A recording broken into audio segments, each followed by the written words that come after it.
Thought we were very productive last week, coming off of a big win against UAB week 2 that I thought was really big for this community.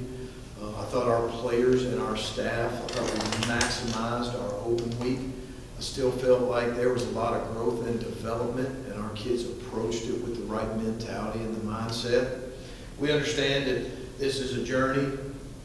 You know, we're excited where we're at right now. We understand we've got a long way to go, but I do feel like we had a very productive open week, and now we flip the page to Texas. We're going to go into a #1 ranked team in the country going into this week, a team that is, has an opportunity to legitimately win a national championship.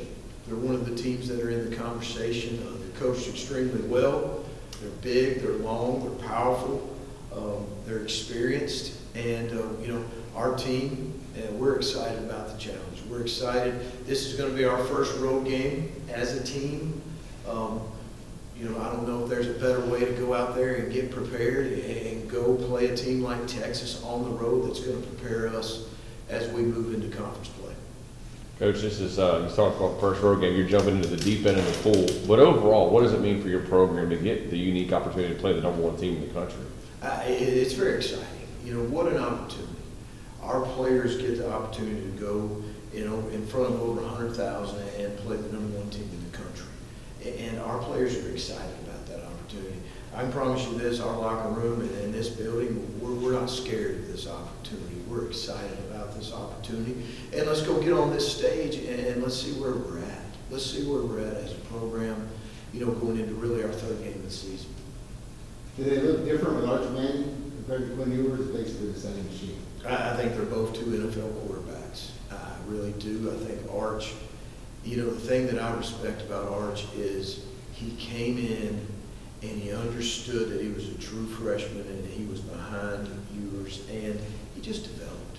He developed and he grew.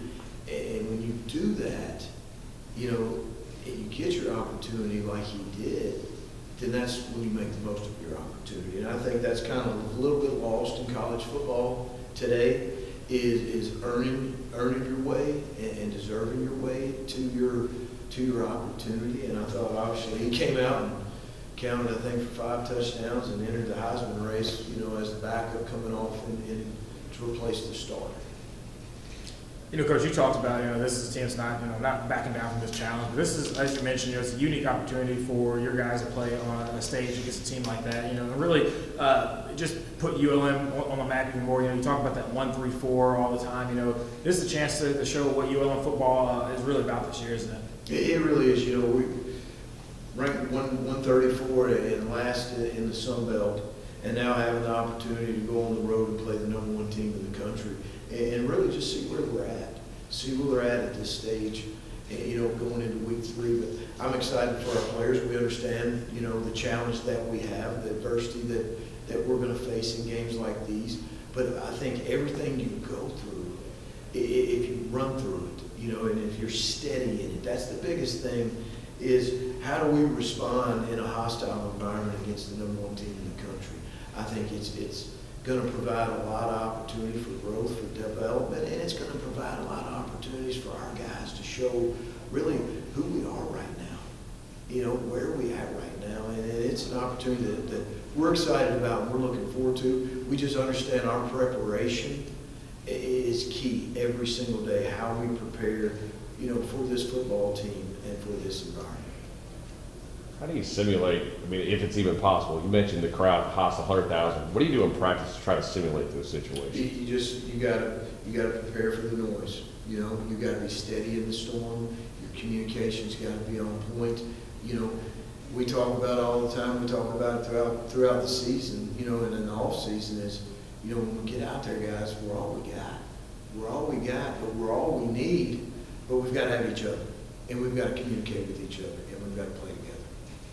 These money games are important for the athletic department. As you move forward and have conversations with John Hartwell, what's the give and take there in terms of what you would like to see in the schedule moving forward? I think as we move forward with where we're at, obviously we all understand resources and we understand finances, and I think that every group of 5 and every FCS school in the country faces similar challenges.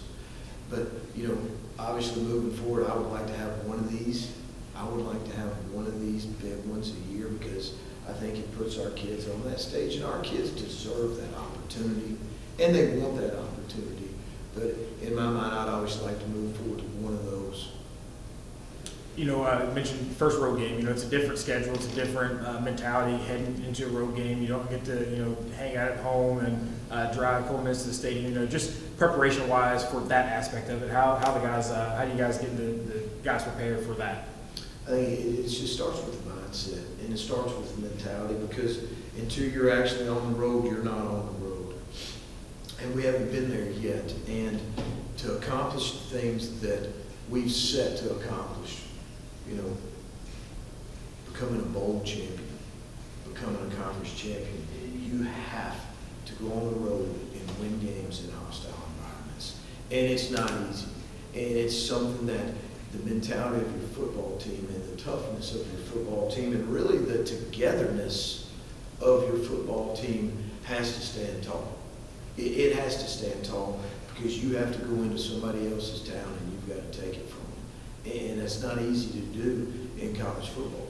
And it's one of those deals where, you know, it's your mindset and it's us against everybody, and we got to go in there and we got to go get it. You know, kind of want to piggyback off what Aaron mentioned about the money game. Obviously, it's big for this university, but this isn't the game. You know, this is the game you guys are still going in to win this football game, aren't you? Well, we're going with the mindset that it doesn't matter who we're playing, we're going to win. From the beginning, from the first snap to the last snap, you know, the standards of how we play each snap, how we handle momentum swings, how we handle adversity, how we handle success, and staying neutral in those moments, because you can't get too high and too low, because the game is going to be won in the fourth. And, you know, obviously, we understand what's in front of us, so let's go. You know, let's prepare. Let's go out there, let's kick the ball off, and let's see where we stand. There's a lot of star power with this offense. Obviously, that stands out, but you look defensively, the most they've given up this year is 12 points at Michigan.